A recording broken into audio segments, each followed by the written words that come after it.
Switzerland में 18 घंटे की मैराथन बैठक के बाद दुनिया को नई उम्मीद मिली है। अमेरिका और ईरान के बीच 14 पॉइंट मेमोरेंडम ऑफ अंडरस्टैंडिंग पर हस्ताक्षर किए गए, जो तनाव कम करने का आधार बनेगा। इस वार्ता में कतर और पाकिस्तान ने निर्णायक मध्यस्थ की भूमिका निभाई।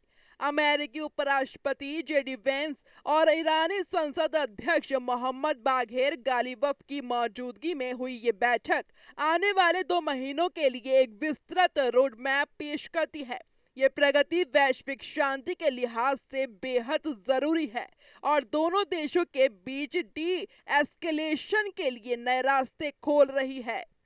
ईरान को तेल बेचने की इजाजत, हॉर्मुज खोलने पर सहमति, पीस टॉक में डील का रोड मैप तैयार। शांति की इस पहल के तहत अमेरिका ने ईरान को बड़ी राहत दी है। अमेरिकी ट्रेजरी विभाग ने ईरान के लिए 60 दिनों का जनरल लाइसेंस जारी कर दिया है, जो 21 अगस्त तक प्रभावी रहेगा।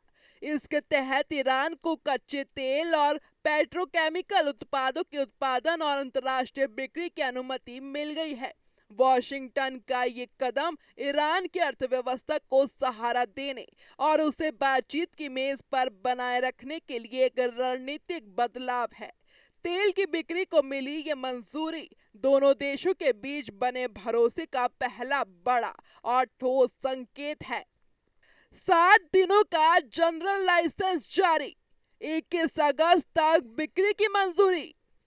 ईरान ने हॉर्मुज जल डमरू मध्य में मुक्त आवाजाही सुनिश्चित करने का वादा किया है, जो वैश्विक ऊर्जा सुरक्षा के लिए अत्यंत महत्वपूर्ण है।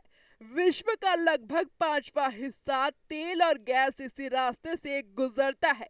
ईरान ने IAEA निरीक्षकों को अपने परमाणु ठिकानों के निरीक्षण की अनुमति देने पर भी सहमति जताई है।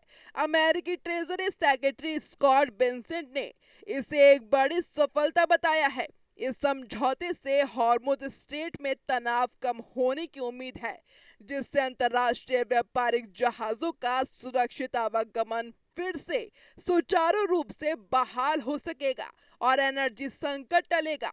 तनाव कम करने के मकसद से दोनों देशों ने एक डी कॉन्फ्लिक्टेशन सेल बनाने का फैसला किया है।